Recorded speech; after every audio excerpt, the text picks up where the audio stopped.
بسم اللہ الرحمن الرحیم، السلام علیکم۔ آپ دیکھ رہے ہیں GNN اور میں ہوں تنصیر زید اور میں ہوں اقرا ریاض۔ ہیڈ لائنز آپ جان چکے، بلیٹن کا آغاز کریں گے اہم خبر کے ساتھ۔ وزیراعظم شہباز شریف IMF سے معاہدے کی منظوری کے لیے پر امید ہے، کہتے ہیں IMF کی کڑی شرائط کو پوری کر دیا ہے۔ معاہدے پر سعودی عرب، چین اور متحدہ عرب امارات کے شکر گزار ہیں۔ اجتماعی کوششوں اور اداروں کے بھرپور تعاون سے چیلنجز پر قابو پایا۔ معاشی اشاریوں میں بتدریج بہتری آ رہی ہے۔ شہباز شریف کی نیو یارک میں ترک صدر رجب طیب ایردوان سے ملاقات۔ میڈیا سے گفتگو میں کہا، ترک صدر کی اقوام متحدہ میں فلسطین پر تقریر دلوں کو چھو لینے والی تھی۔ طیب ایردوان سے ملاقات سود مند رہی۔ وزیر اعظم شہباز شریف مالدیپ کے صدر سے بھی ملے۔ تعلقات کے فروغ اور موسمیاتی تبدیلی سمیت مختلف شعبوں میں تعاون بڑھانے کے عزم کا اعادہ کیا۔ اقوام متحدہ کی جنرل اسمبلی کے اجلاس کے بعد وزیر اعظم کی سائیڈ لائن ملاقات۔ وزیر اعظم شہباز شریف نے کہا کہ ملک کے اقتصادی اشاریوں میں بتدریج بہتری آ رہی ہے۔ وزیر اعظم نے کہا IMF بورڈ سے میٹنگ ہوئی، IMF کی کڑی شرائط پوری کرتی ہیں۔ کچھ شرائط کا تعلق چین سے تھا۔ چین، سعودی عرب اور UAE قیادت کے شکر گزار ہیں، جن کے تعاون سے یہ سب کچھ ممکن ہوا۔ ہم نے تمام کی شرائط پوری کرتی ہیں، بڑی کڑی شرائط پوری کرتی ہیں الحمدللہ۔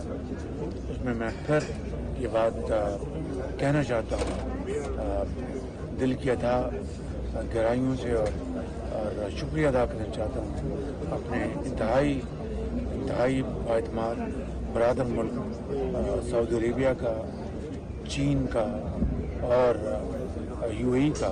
وزیر اعظم کی SDG مباحثے سے خطاب میں گفتگو، کہا موسمیاتی تبدیلیوں نے ترقی پذیر ممالک کو شدید متاثر کیا۔ 2022 کی سیلاب تباہ کاریوں نے پاکستان کو پیچھے دھکیل دیا، اربوں ڈالر نقصان بھی برداشت کرنا پڑا۔ وزیر اعظم نے دانش اسکول کو جنوبی ایشیا کا سب سے بڑا تعلیمی منصوبہ قرار دیا، کہا اس کے باوجود 2.5 کروڑ بچے اسکول سے باہر ہیں، جو ایک بڑا چیلنج ہے۔ 25 million children out of school. I built Danish schools, and this was for poor children, orphans, who were very talented, but had no means to have access to education. They would have otherwise lost in the dust of their villages. I built them beautiful schools with dormitories, with smart boards, with quality teachers, books, bags, everything. مزید کہا 9/11 کے بعد بھی پاکستان کو بدترین دہشت گردی کا سامنا رہا، جس میں پاکستان کے 80,000 شہری لقمہ اجل بنے، 150 ارب ڈالر سے زائد کا نقصان ہوا۔ Do not even contribute even a fraction of a percent in terms of emissions. Those who play with trillions and are responsible for these emissions, they have to share their responsibility and come to the help of these developing societies. It's very important. وزیر اعظم نے ترک صدر رجب Tayyip Erdogan سے ملاقات میں ان کی سلامتی council میں ملاقات کی تعریف کی، کہا ترکیہ کے صدر کی اقوام متحدہ میں فلسطین پر تقریر قابل تعریف اور دلوں کو چھو لینے والی تھی۔ ملاقات میں پاکستان اور ترکیہ کے درمیان برادرانہ تعلقات کے تمام پہلوؤں پر گفتگو ہوئی۔ صدر رجب طیب ایردوان نے یہ بھی بتایا کہ وہ جلد پاکستان کا دورہ کریں گے۔ وزیر اعظم شہباز شریف کا کہنا ہے لبنان پر اسرائیلی حملہ جنگ کو مشرق وسطیٰ سے آگے بڑھانے کے سوا کچھ بھی نہیں ہے۔ لبنان پر اسرائیلی حملہ امن پسند دنیا کے لیے تباہ کن ہوگا۔ سب کو لبنان پر اسرائیلی حملے کی مذمت کرنی چاہیے۔ یہ حملہ دنیا کے لیے نہایت سنجیدہ اور سنگین نتائج کا سبب بنے گا۔ فوری جنگ بندی اور صرف 2 ریاستی حل ہی بحران کا جواب ہے۔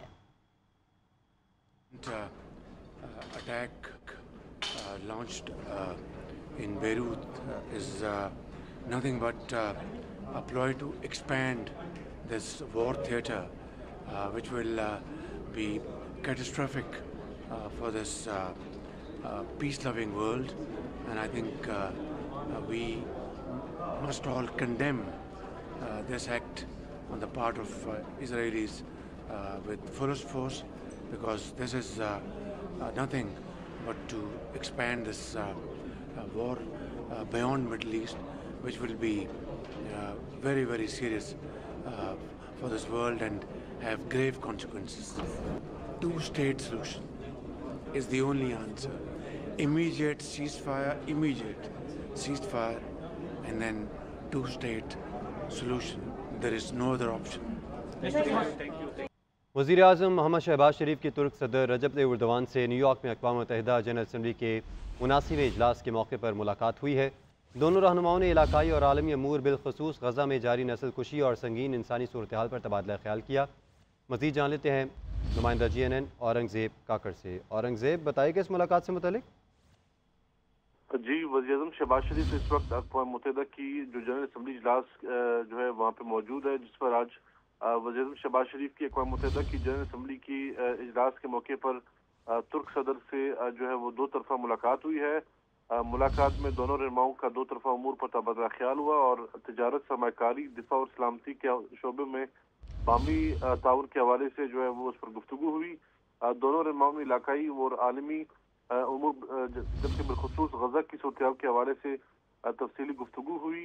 वज़ीर आज़म ने गैर कानूनी तौर पर भारत के ज़ेरे तसल्लुत जम्मू कश्मीर के मजलूम आवाम के लिए तुर्किया की मजबूत और मुस्तकिल हिमायत को सराहा। मुलाकात के दौरान सदर एर्दोआन ने वज़ीर आज़म शहबाज शरीफ की माशी पॉलिसियों की तारीफ की, जिसकी बदौलत पाकिस्तान की मईशत में इस्तेहकाम आए और वज़ीर आज़म की क़यादत में इक़्तिसादी और इस्लाहात के। जी, बहुत शुक्रिया आपका औरंगज़ेब काकड़। खैबर पख्तूनख्वा की 11 नशिस्तों पर सेनेट इंतखाबात, इलेक्शन कमीशन ने रिटर्निंग अफसर को तब्दील कर दिया। सूबाई इलेक्शन कमिश्नर खैबर पख्तूनख्वा सईद गुल आरो मुकर्रर किए गए, नोटिफिकेशन भी जारी। इलेक्शन कमीशन मखसूस नशिस्तों की अलॉटमेंट के बाद खैबर पख्तूनख्वा में सेनेट इलेक्शन करवाएगा। खैबर पख्तूनख्वा में मखसूस नशिस्तों पर अरकान के हलफ न उठाने से इलेक्शन नहीं हुए। जल्द सेनेट इंतखाबात की तारीख का ऐलान किया जाएगा।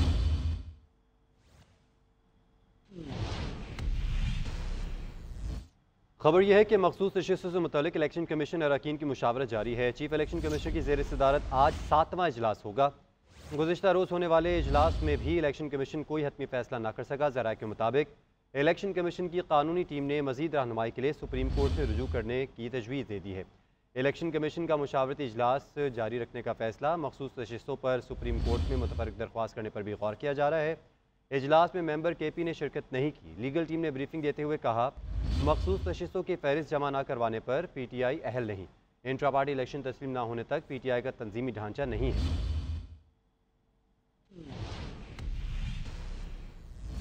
आर्मी चीफ पाक अफगान सरहद से मुल्हिक जनूबी वज़ीरिस्तान पहुँच गए। इंसदाद दहशतगर्दी के मुतालिक ब्रीफिंग भी दी गई। वाना आमद पर चीफ ऑफ आर्मी स्टाफ ने यादगार शोहदा पर फूल रखे। आर्मी चीफ ने पाक फौज की जानिब से दुश्मन कुव्वतों और उनके सहूलतकारों के मज़मूम इरादों को नाकाम बनाने के अज़म का इयादा किया।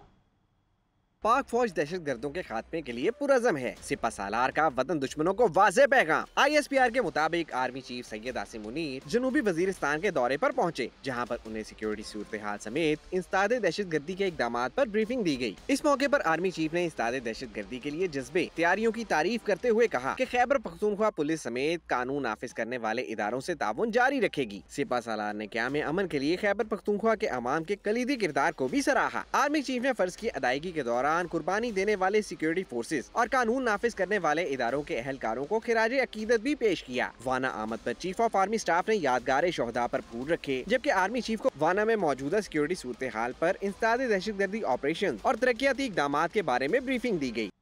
नाज़रीन, IPPs के मुआहदे तजादात से भरपूर निकले। IPPs के हवाले से तहकीकात का पहला फेज मुकम्मल हो गया। हुकूमत की चार्जशीट भी सामने आ गई। IPPs ने बिजली फराहम न करके भारी रकूम हासिल की। ज़राए के मुताबिक टैक्स छूट और टैक्स चोरी से IPPs ने 1200 अरब रुपए नाजायज़ हासिल किए। तफसीलात क्या हैं, जानिए इस रिपोर्ट में। IPPs से मुआहदे अवाम पर किस कदर भारी पड़े। हुकूमती तहकीकात का पहला फेज मुकम्मल। चार्ज शीट में बड़े इंकशाफात सामने आ गए। ज़राए वजारत तवानाई के मुताबिक IPPs की टेक्नोलॉजी मुआहदों के मुताबिक नहीं। IPPs ओवर इनवाइसिंग में भी मुलव्विस हैं। यही नहीं, IPPs को टैक्सों और ड्यूटीज में भी खुली छूट दी गई। IPPs की जानिब से सरमाया, मुनाफा और बिजली की फरोख्त की रसीदें भी मशकूक निकली। तहकीकात में ये बात भी सामने आई कि बाज़ IPPs ने गलत मालूमात फराहम करके मुआहदों में तब्दीलियां कराईं, जबकि बाज़ बासर IPPs मुकर्ररा मुनाफे से ज्यादा कैपेसिटी पेमेंट लेते रहे।